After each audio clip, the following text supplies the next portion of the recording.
So hey guys, welcome back to my channel. Today is part 2 of our Universal tips, and today we are getting to your questions and I'm giving you some answers.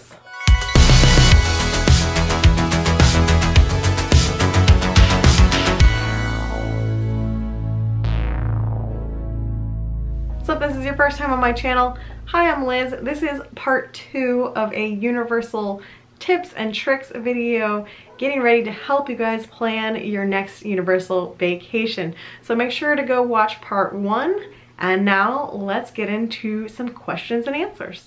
Miss WDW fan, who's Jennifer, asks, what's your opinion of each hotel you've stayed at on Universal property? My likes and dislikes of each. Like I said, I've stayed at Royal Pacific once. It was a long time ago. I enjoyed it then. It's had an entire refurb since then, so the rooms are entirely different since when I stayed there. So I'm going to talk about Sapphire and Cabana. I have a love affair with both of these hotels. I can't decide which one I like more, and that's because they're two entirely different themes and they each have pluses and minuses that just make them equal in my eyes. Sapphire, a little more expensive, but you also kind of get what you pay for. The rooms are a little nicer. It has a very beautiful lobby. It has a very relaxing vibe. The pool's quite nice. It has much better food options than Cabana. The Amatista Grill is delicious, and the poolside restaurant also delicious. It has a little cafe that has coffee and pastries and groceries. And then the major perk is that it has the water taxi. So it's real nice to be able to just walk out of your room, go down the water taxi, and be in the park quickly. My only caveat to that is that it was not that great during Halloween Horror Nights this past year. And I hope that they fix it for this year. I don't know that they were expecting the crazy crowds that were there for Stranger Things. On the Cabana side of things, I absolutely love the theming of Cabana. It has the best retro vibe. I love all the colors. It feels like vacation. It has 2 pools. One has a lazy river. Huge perk. Another huge perk is that you have your own access gate into Volcano Bay from Cabana Bay. That is clutch. I don't even know how you get to Volcano Bay if you're staying at one of the other resorts. I'm assuming there's a shuttle. I don't even know because we just walked in from Cabana and it was so convenient. Absolutely loved it. I love the family suites at Cabana. They end up being about the same cost of a room at Sapphire depending on what deals are going on.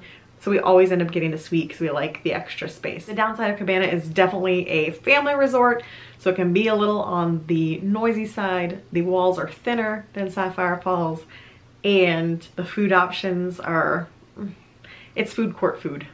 So they change the menu on me every year. Some years I like it just fine. Other years, like this past year, I just didn't have anything I wanted, so we ended up going back over to Sapphire Falls to eat. I do love the Bayliner Diner as far as just hanging out there. The food was just not quite to my liking this past year. So I can't choose between the two. Absolutely love both of them. Would absolutely recommend both of them. And we usually end up staying at both because we can't choose. We start a vacation at one and end the vacation at the other.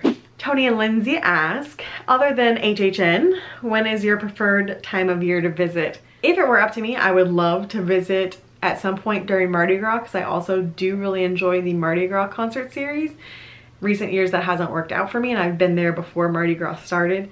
But I do love the January, February times just because the weather is usually gorgeous, it's not hot, and you get the bonus of Mardi Gras parade, Mardi Gras band, just happens hopefully be one you want to see.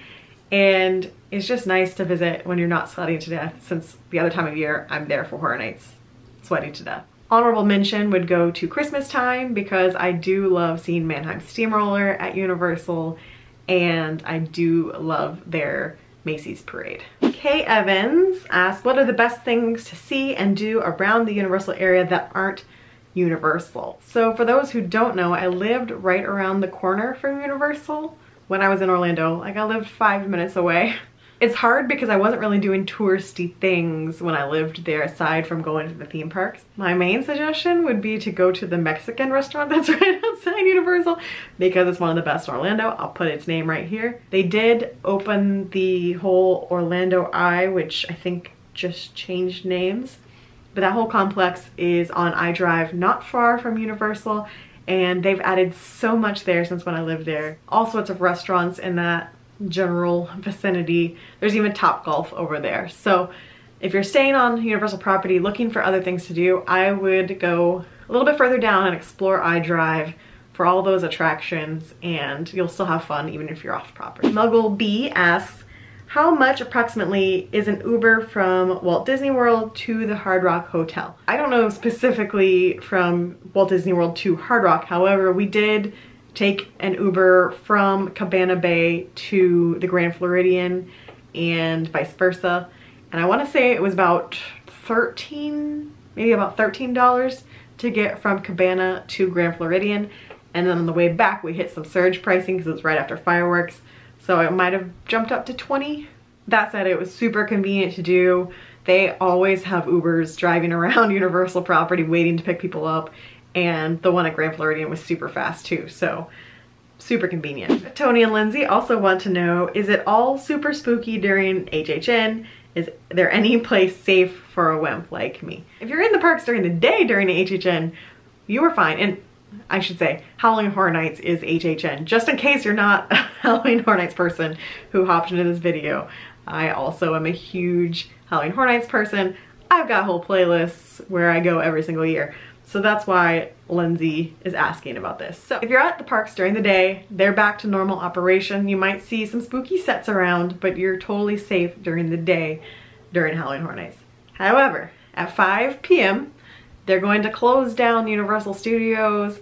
They have about an hour of setup, and then around 6:30, they open the gates for Halloween Horror Nights. At that point, yeah, you're really not safe. In recent years, they have had set scare zones, so you can definitely tell where a scare zone is going to be. If you're not in a scare zone, then you're fairly safe walking around. Every once in a while, they'll do like roving chainsaws, but in general, the scary people all group together in one area and they stay in that area. There's not really a path you can take around the resort that will get you away from the spooky people that are on the streets, because they purposely put them so that as you do the loop, you hit multiple scare zones. So there's not really a place you can hide. I would say, because I was a scaredy cat of Horror Nights for the first 5 or so years I went, and I never stepped foot in a haunted house. I just did scare zones, and that worked up my confidence for me to eventually go into my first haunted house in 2006. And ever since that point, I love it. It's what I look forward to all year. I can't go through the houses enough. I absolutely love them. But yeah, those first few years, I just did scare zones and worked my way up to the haunted houses. So I wouldn't say you're safe, but I do think you should try it. Muggle B also wants to know, are all rides open during Halloween Horror Nights? The answer to that is most. Most are open at Universal Studios.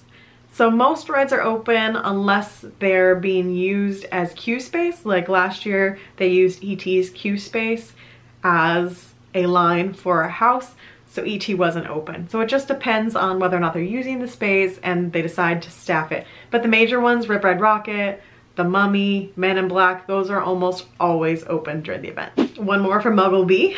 When Horror Nights is on, is Islands of Adventure open? I'm assuming Horror Nights is in Universal Studios. So yes, Universal Studios. Islands of Adventure will usually stay open later than Universal Studios on those nights, so it might close at 8 p.m. but it won't be open the whole night. So it'll stay open a little later, so regular park guests can still have access to a park even though Universal's closing at 5. But it's usually, I think, 8, 9. It's not super late. 131MW, who is Maddie. What's best, attending the parks alone or with a huge family traveling together? This is all personal preference, I think. I love my solo trips. I'm a big fan of it, especially because they have so many single rider lines. However, it's also a blast to be with your family or your friends and waiting in line together and having those line conversations and laughing together on the rides. It can get a little crazy when you have that many people all trying to make decisions, but if you're in a close-knit group, it can be a ton of fun. But that would be my only caveat, is that sometimes with the large groups, it's a whole lot of opinions and a whole lot of people to wrangle, especially during Halloween Horror Nights. We've been there before where we had a massive group. I was the mama duck counting heads the whole time, like 1, 2, 3, 4, 5, 6, 7, 8, 9. Okay, we got everyone. 1, 2, 3, 4, 5, 6, 7, 8, 9. Especially during Horror Nights, just because there's so many crowds and it's dark and there's scary people cutting through you. It can be chaotic. I don't know how to say your name. Skurzcow? Skurzcow. Solo trip to Universal. I feel comfortable at Disney alone, never been to Universal. Absolutely. Like I just said, there are so many single rider options at Universal that it's super easy to do a solo day at Universal. I think it's actually more conducive to it because you have the single rider line, so no one's judging you when you're there by yourself. Oh hey, their party's just probably waiting for them outside. Whereas at Disney, a lot of times, and I've done solo trips to Disney too, a lot of times you're in the queues and you're having to wait through the queues unless you have a fast pass.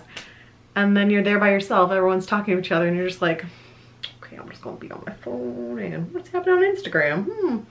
Whereas at Universal, you can cruise through the lines, get to see almost everything super fast. That Florida guy, Gary, wants to know, which resort do I feel most relaxed in? It goes back to the same debate whether it's Cabana or Sapphire, because Cabana, I love relaxing by the pools with my Cabana cup, reading my book, and that is our chill part of our vacation. But then Sapphire, I think, has a way more chill vibe to it. So just being in the lobby, being in the room, it absolutely feels like you're on vacation. I love both of them. Disability Adventures at Disney, my friend Brooke, wants to know which park would be better for the boys if I can only do one park this summer. So I've only seen you guys tackle Disney, so I'm not sure how great your boys are with thrill rides. So I'll put this as a more broad answer to everyone. Islands of Adventure is your more thrilling park right now. The rides are a little more intense. There's also water rides. So if you like getting wet, there's 3 different water rides and that takes up a good chunk of the park. So if you don't like water rides and don't like roller coasters, I would advise Universal Studios. On the studio side, you're looking at almost all simulators. You've got Rip Ride Rockit, which is an actual roller coaster. Then you've got Escape from Gringotts, which is a roller coaster simulator hybrid. You've got The Mummy, which is a more tame roller coaster. Like if you can do Everest, you can do The Mummy, no problem. Other than that, it's almost all screens, and that's why Universal gets kind of a bad rap for, oh, they only have screens. And they have done a lot of that in recent years. So if you can handle simulators, then you'll be fine at Universal Studios. If you can't, it's a little bit more slim pickings over there. Sammy wants to know, do I usually book my Universal stays direct? And yes, I do. Because I'm an annual pass holder, that's the only way I get the discounts, is booking directly through Universal. Their site has always worked great for me, and there's almost always annual pass holder discounts. Disney at Heart, my lovely friends, asked, if you had to pick only one to go back to ever, would you choose Walt Disney World or Universal? I got this question, I was like, oh, that's mean. Because I have to basically choose between my love Epcot and my love Halloween Horror Nights. Because if I couldn't go to Universal, that I wouldn't be able to go to Halloween Horror Nights. And so I debated this, but ultimately I decided I would choose Universal because of Halloween Horror Nights. Because here's the thing, as much as I love Epcot, almost all my beloved things about Epcot are gone. Spaceship Earth is there, but it's on the verge of a refurb. We don't really know what's gonna happen with that. And ultimately I would have to pick Universal so I could keep going to Halloween Horror Nights because it's my absolute favorite thing. It's my favorite thing every single year, so I couldn't miss out on that. Mom of Huskies wants to know which Universal hotel has the easiest access to the parks, and if you're willing to do a little bit of a walk, it's not a bad walk, but a little bit of a walk, it would be the Hard Rock Hotel because it's literally right outside the gates of Universal Studios. It's an easy walk, and I know a lot of people do it for Halloween Horror Nights so they can just walk right back to the resort afterwards and be done with it. Britta Hart 21, is there a walkway to get to City Walk from Cabana Bay? This is my first year staying there. There is technically a walkway from Cabana or Sapphire to City Walk. I don't recommend it. We did it once. Took a little over 30 minutes, I think. It's not necessary. There's buses. The buses are super convenient. The buses drop you off right at City Walk. But if it's a nice day out and you just want an excuse to go for a stroll, there is a walkway that follows the water taxi and will take you right into City Walk. And there are bridges over the road, so you don't have to cross any of the major streets. Okay, so I've got a few questions in a row from one of my best friends, Jen, from Happiest Vlogs, that is. And she says, I love Disney World. Should I stay at Disney and do a day trip to Universal? I mean, yes. The answer is yes. I don't know that I need to elaborate on that from everything else I've already said. I think Universal is a completely different experience from Disney, and you are allowed to love both parks. They offer something completely different. It's two very different experiences. I personally kind of love the more small park atmosphere of Universal. So yes, it's not all the pixie dust and magic that you get at Disney, but I think you get a more personal experience with the team members at Universal than I have received at Disney in recent years. So I think they're both fantastic, completely different feels, different atmospheres, but I love both of them. Especially if you haven't done the Harry Potter sections yet, you absolutely need to go experience Diagon Alley, because Diagon Alley has 100% influenced Disney's decisions as far as Pandora and Galaxy's Edge into making them way more immersive than anything they were doing at the time. Diagon Alley was a game changer that is great for theme park fans because they're pushing each other to continue to get better and better. Happiest Vlogs, Jen.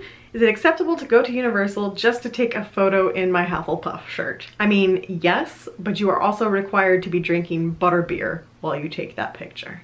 Also helps to get a wand. And Jen wants to know, I'm terrified of thrill rides. Please tell me what rides I can go on. E.T.? That is the one catch about Universal. Slim pickings if you don't do simulators and if you are not into thrill rides. That said, I don't want to tell you not to go if you are afraid of those things, because guess what? I was for a very long time. I went on Back to the Future. It was my first time on a simulator that I can remember, and I hated it.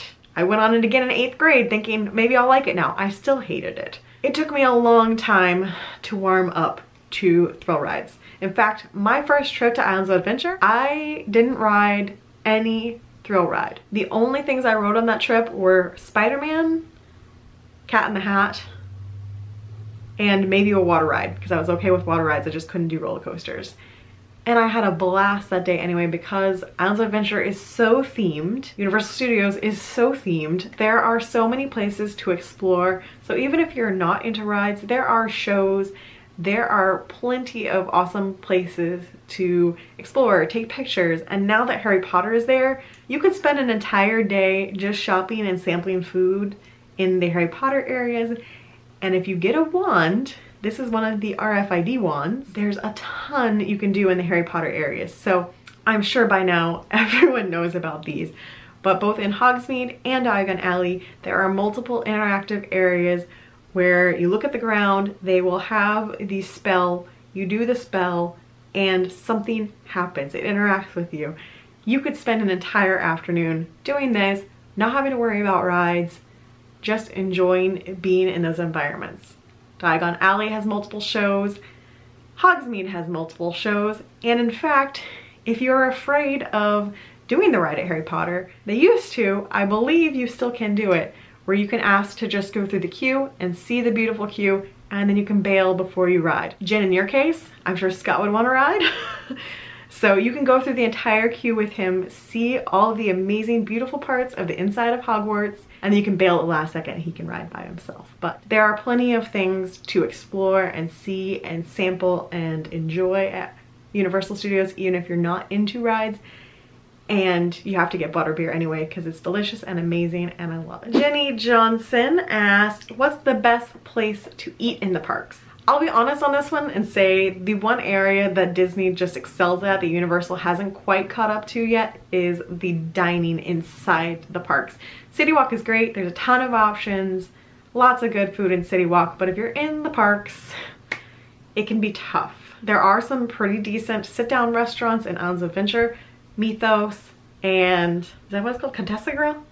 I'll put the name down here, but those two, both decent sit-down options. I mean, Mythos is great. But if you're just looking for counter service, it's a lot of the same thing no matter where you go. It's a lot of chicken fingers and burgers. I'll give you my favorite locations at Universal Studios because I eat there more than I do at Islands because of Halloween Horror Nights. Louis Pizza, that's in the New York area of Universal Studios. Some of the best theme park pizza you can get. It's still theme park pizza, but it is very good theme park pizza. We usually eat there once or twice during Halloween Horror Nights because it's one of the decent options. They have a delicious veggie pizza, Bumblebee Taco Truck, and The Simpsons. We just tried this for the first time in our recent January trip, and I was a huge fan. Again, not the best tacos you've ever had, but as far as theme park food goes, pretty good. The Simpsons food court is also a good option as far as having selection. They've got pizza, they've got seafood, they've got burgers, they've got chicken, so it's a nice food court of various options for your family members all in one area. Otherwise, I'm going through the areas in the park and it's almost all the same. It's either pizza or burgers or chicken fingers everywhere else. More interesting food options are in Harry Potter. The Three Broomsticks in Hogsmeade has some delicious options. I have only eaten at the Leaky Cauldron and Diagon a few times. I wasn't that big of a fan of Leaky Cauldron, but I do love Three Broomsticks. So yeah, it can be tough. I have seen that they are adding more vegan and Beyond Burger type options in Universal. I'm not personally vegan, but I do think that's a step in the right direction, that they're trying to expand their menus beyond just those 3 solid theme park staples. Okay guys, so I think that's all the questions I received from Instagram and Twitter. So if I didn't get to your question or you thought of something else you want to ask me, go ahead and leave it down below. I'll either have a chat with you down there or save it for a future video if there's enough of them. So I hope this was helpful for you guys. I absolutely love Universal, as I said, so I am glad to share my knowledge on Universal and encourage more people to check it out and enjoy the change of pace. If you're normally an only Disney person, it's worth a trip to Universal. So if you want more Universal tips and trip videos in your subscription box in the future, make sure you're subscribed, and I'll see you guys for the next video. Bye!